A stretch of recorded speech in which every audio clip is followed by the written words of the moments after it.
السلام عليكم ورحمة الله تعالى وبركاته. داود يالوان السلامي وشبال ميديا waxaan halkan idinka soo gudbinayaa 10 aad idin anfacaya oo aan kaga hadli doono dawooyinka loo isticmaalo xoojinta raganimada. haddaba fadlan intaan mowduuca si guda gelin daawaday adigoo mahadsan waxaad subscribe saartaa channelka, comment iyo like-tana kala bakhaylin.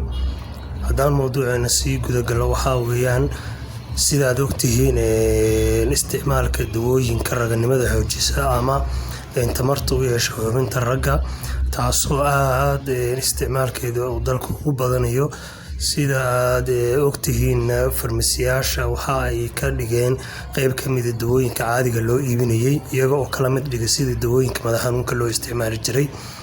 haddaba waxaan kaga hadlaynaa maxay dawadu faa'iido leedahay ama khasaaro leedahay ama waxtarkeedu sidee buu yahay.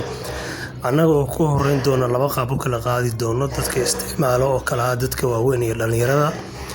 daawadayaal haddaad tahay nin dhalinyarada ah ama daayar oo isticmaala dawadan, waxaanu sharaxaynaa waxyaabaha ay kugu keeni karto dhibaatooyin caafimaad ahaan iyo nafsiyan wax kugu dhimi karaan.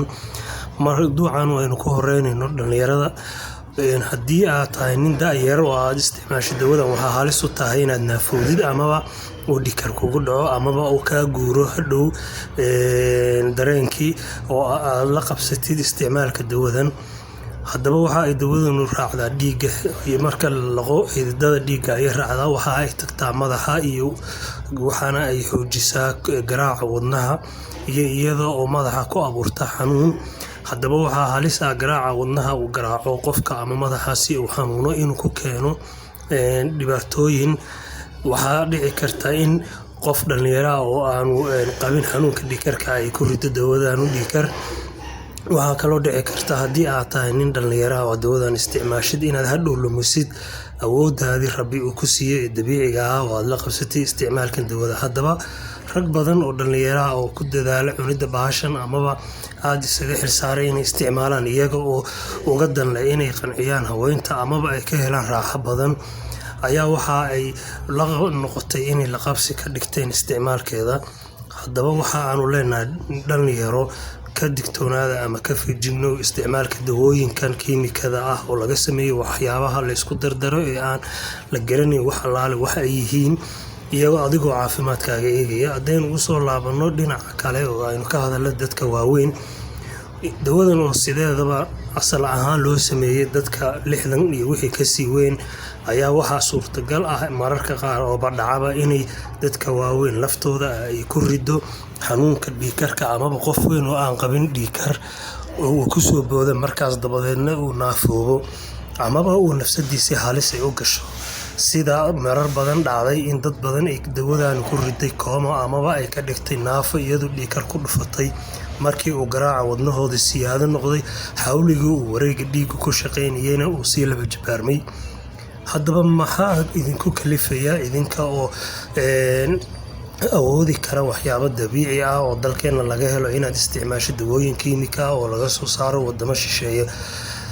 dawada tan ayaa waxa ay ka dhigteen dadka ganacsada dawada ama dadka iibiyo ee leh farmasiyaasha inay kala mid dhigeen iibintooda dawooyinka caadiga ah oo dabiiciga ah oo dadku isticmaalayeen sida dawooyinka madax xanuunka iyo kaniiniyada fitamiinaadka ah oo qaababka ay u gadayeen oo kale ayay u iibiyaan.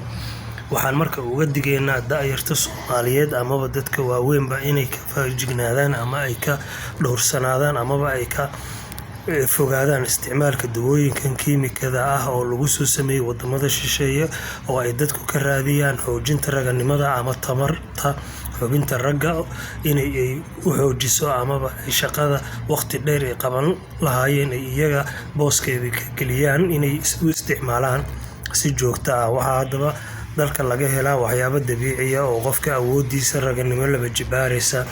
waxyaabahaas oo ka mid ah miraha dalka ka soo baxa iyo khudaaraadka dalkeena laga helo. intii aad isticmaali lahayd dawooyinkan waxaa kuu dhaanta adigoo isticmaala waxyaabo kale oo caafimaadkaagana aan dhib u keenayn nafsiyanna aad ugu fiicnaanaysid. waxaanu kaga hadlaynaa casharkiisa xiga waxyaabaha aad ku bedelan kartaan isticmaalka dawooyinkan idinka oo ka fogaanaya kana ilaalinaya nafsadiina oo una turaya caafimaadkiina dambe amaba mustaqbalkiina kana digtoonaanaya inaad lumisaan noloshiina. sida aan idiin sheegayba dawadan waxyeeladeeda oo aan sahlanayn oo qofka ku keeni karta inuu naafoobo amaba uu noloshiisa qayb waayo.